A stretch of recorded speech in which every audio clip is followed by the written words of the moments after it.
Here at What Culture Gaming, we cover a wide range of releases from past, present and future. We've looked at AAA titles from big budget developers, as well as games from small indie teams. But today, we're going to be looking at titles that were made by just one person. That's right, I'm Joe Hendry from What Culture Gaming, and this is the 10 best games made entirely by one person. In at number 10, it's Intrusion 2. Now, Intrusion 2 began life in 2010 as a fun, side-scrolling shoot-'em-up flash game that had a heavy reliance on game physics. Fast forward to 2012 and it was ready to go as part of the Humble Bundle. The game is no frills, it's 100% all action, no messing about from the get-go. You begin life as a measly soldier with a pitiful laser, and before you know it, you've got ridiculously powerful weapons, you're riding wolves whilst destroying enemies and piloting mech robots with swords. It's just everything that you would want from a fun action game that you can dip in and out of. Alexei Abramenko has done a great job of making game physics a key feature of this game, but he's ditched solo life in favour of making games as part of a two-man team moving forward. In at number 9, it's Banished. Banished was created by Luke Hodorowicz, with production beginning back in August 2011. This is a top-down strategy game which perhaps has more in common with survival games than the real-time strategy games that it may remind you of just by looking at it. The game seems pretty easy and simple on the surface, but you'll soon find out that even the slightest mistake or break in the chain of your town's ecosystem can bring the entire thing down. Villagers die of starvation, exposure to harsh weather conditions, and sometimes they just stop reproducing and eventually all die out, leaving you with an empty society. The game is unforgiving, frustrating, difficult, and totally addictive. The game can also produce some pretty horrific situations, with children set to move out of the house and go to work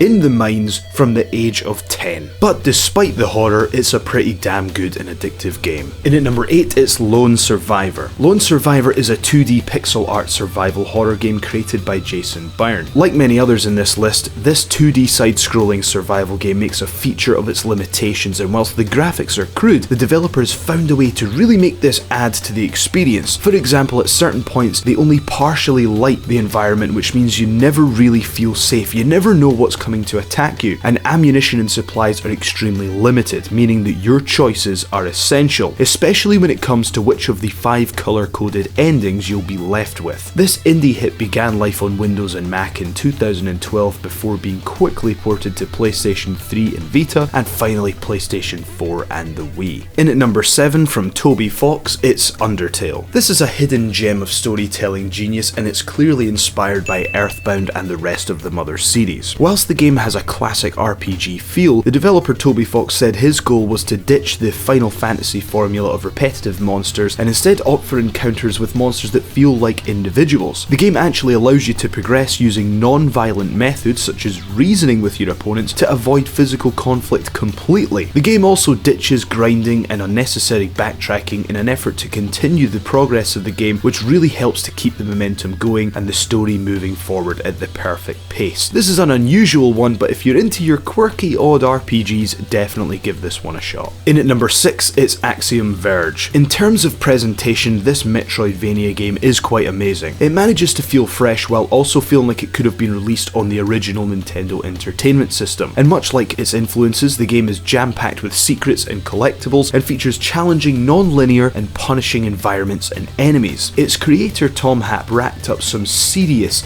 developing experience with Petroglyph Games as an engineer working on titles such as NFL Street and Tiger Woods PGA Tour before he began work on this title. Axiom Verge began life as his side project in 2010 and was submitted in its alpha state in 2012. After several long delays, this great title was finally released in March 2015 for the PlayStation 4 and appeared on other platforms shortly after and is still going strong to this day. In at number 5, Papers, Please. This is a thought-provoking experience which gives you the difficult role of working as an immigration officer. Using the clues provided, you need to make some tough decisions about who's going to be let into the country and who's going to be sent back home. It sounds simple enough, but this game from developer Lucas Pope does a good job of making you feel every ounce of that moral dilemma. Pope came up with the idea for Papers, Please based partially on his own experiences when watching immigration workers on his travels. The former developer from Naughty Dog decided to go his own way after Uncharted 2, looking to build a game that is based on the mechanics of this very situation, going through immigration. The details of the game were made public right from the get-go, which led to a great deal of intrigue around the title before it was finally released. The game forces you to make judgments on who gets into the country, with incentives given on the number of people allowed in, and not only do you have to filter who gets in and who doesn't, but you also have to manage the life of the main protagonist, budgeting for daily life, using the money you've earned, which can come in part from illegitimate techniques and means. There's lots to consider in this title, and your decisions do have a serious impact, with 20 possible endings. The game's been widely praised for its emphasis on empathy and gritty realism of the immigration process, even gaining a BAFTA nomination. In at number 4, Stardew Valley. Inspired and influenced by Harvest Moon, Stardew Valley was developed over 4 years by Eric Barone. Despite the fact that Barone had graduated with a computer science degree, he was completely unable to get a job within the industry, but this proved to be a blessing in disguise, because as a result he was able to spend 10 hours a day for 4 years working closely with the Steam and Reddit community to make his very own game. And Stardew Valley isn't afraid to escape the video game convention where something goes wrong for the protagonist and then you, the gamer, steps in, assumes the role and helps to change it and make life good again. Stardew Valley is more than happy to show you the shades of grey that can occur in real life, showing that sometimes no matter what decision you make, there are always going to be winners and losers, and who would have thought a game with such simple animation can convey emotions so complex. It is in the top 25 games on Steam for generating revenue and has sold over 1 million copies, which has resulted in a Nintendo Switch port on the way soon. Number 3, Cave Story. Released in 2011, this has arguably had a profound influence on indie developers, showing that you can create a truly massive following with a simple yet strong idea. In a time where AAA titles were striving to reach lifelike visuals, Cave Story stripped it right back and created a truly immersive atmosphere where you can collect and piece together the game's narrative in the same way that you would collect items, which grows your attachment to the game as it progresses. Once again, just like Stardew Valley, despite its retro appearance, Cave Story can invoke some very lifelike emotions indeed.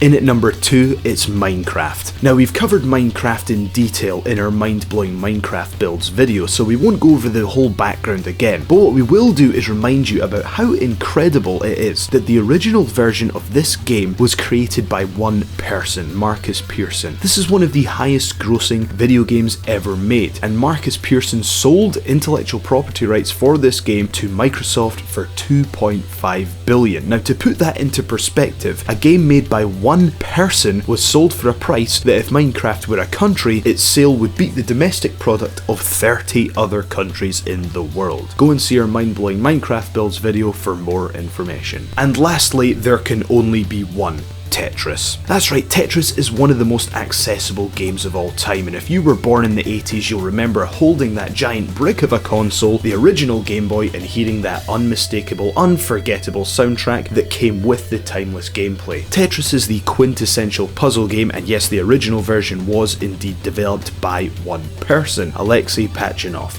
an artificial intelligence researcher in the Soviet Union, created the game based on the board game Pentominoes, and it was in his spare time. Little did he know that this game would literally change the face of gaming and go on to be the best-selling game of all time. Although Tetris was developed back in 1984, Pachinov is still active in the industry and even created Hexic and Marbly in recent years. I've been Joe Hendry for What Culture Gaming. We hope you've enjoyed this video. Please make sure you follow us on Twitter here. Also, make sure you visit whatculture.com for all your news, reviews, features, and so much more. Please like, share, and subscribe, and make sure you leave your comments to let us know if you think that we've missed anything out. We hope you've enjoyed this video, and we shall see you next time.